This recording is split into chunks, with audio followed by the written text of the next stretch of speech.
So the way it works is that right now it's springtime, so the soil is not ready for the animals yet. So that's why everybody's in the barn. So we got the pigs, the sheep, the chickens, the ducks. Those are our tenants over here.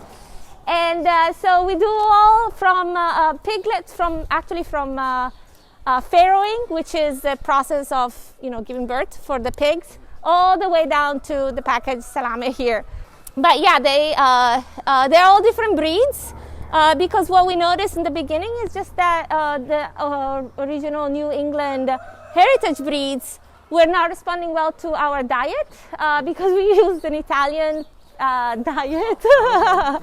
So in the US, the majority of your pigs are corn and soy. That's pretty much all that is in the feed. And so when you have such a small variety of food, you can see that the flavor that's then trapped in the meat, it's not as complex, I would say, as we find in other diets. So there we get a special mix, and also we use spent grains from different breweries around. Oh, cool. And they get a special treat from Shaw's Vegetables on Saturdays. So we have, it's a lot of oats and barley. I think barley is one of the main things. Wheat, and then there is never more than 20% corn, and just a sprinkle of soy. Whenever we can find a way to substitute the soy, we'll do it. So yeah, we start crossing breeds. Instead of pure heritage, we start crossing the different heritage breeds. Tamworth, we have Red Wattle, and Soma. So we have the father, Gustavo, that is now a bread and butter. He was a Berkshire, Okay. 5'8" Berkshire, and old spot. And the moms, as you saw, they're different. Yeah. We have in there Red Wattle, we have Tamworth, we had old spot, we have Lancaster, I can say that. The L one. And so we have a variety, and we also have a Hampshire, yes.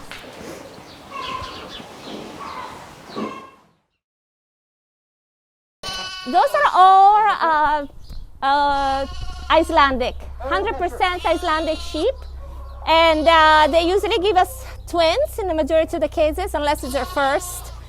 And it's kind of, I don't know if you ever had the lamb meat from Icelandic, but it's like very, very mild. It's like gourmet.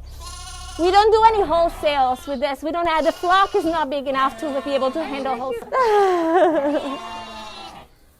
And the moment we get to 80 ewes, then we will be able to sell wholesale. Yeah. We used to make also salami with sheep. Yeah, we did, but the loss, it would be so expensive because the loss of the water, it dries out 60%, and so the price becomes unbelievably high. Yeah. Yeah, and we do, I don't know if you noticed, but we do our own shearing, so it takes me forever to shear everybody. Yeah.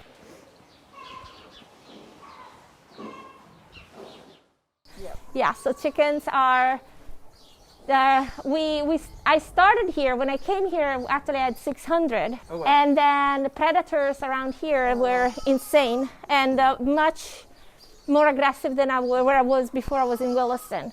Okay. And so we had to reorganize everything, and now we have a system that works with the predators, so we're going to increase production. Okay. Yeah, because we're getting eaten all the time. Oh. So they're our breed. We have been selecting them for like 6 years, 7 years now. They're a mix between Jersey Giant and Java, which are the traditional heritage breeds in New England for meat birds. And then they all got dropped because they started doing genetically modified chicken that grow in 6 weeks. Our take 5 months.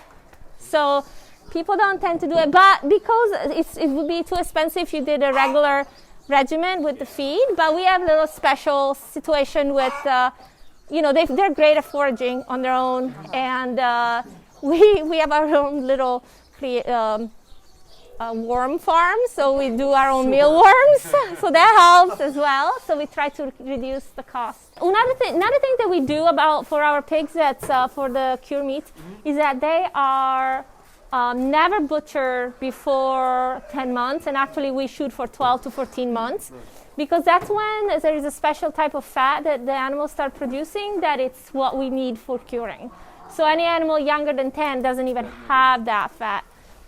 So that's another thing that's important for cure meats, and it's unique about cure meats. So it allows them for a little bit different life. And also make sure that everybody get to be on the pasture. And my favorite day of the year is when we take them out, because they're just so happy. They're just so happy to go out, and their tails is waggling. And but they are they're a lot more. It's a lot more fun when they're out in pasture. But right now we would be ruining the soil. The pigs can handle the temperature, but the soil can't handle their weight.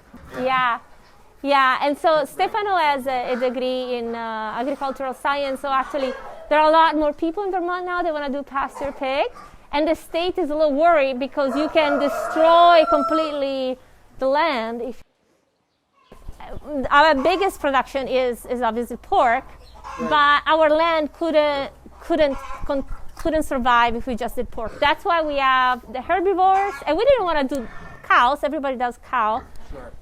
So, and they eat so much, our land wouldn't support enough.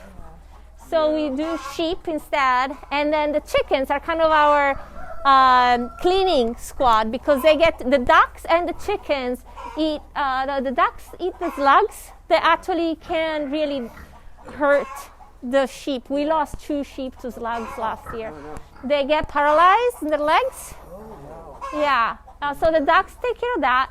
And then the chickens eat a lot of the parasites that the sheep carry. So that helps quite a bit. And so that's why we have all 3 of them.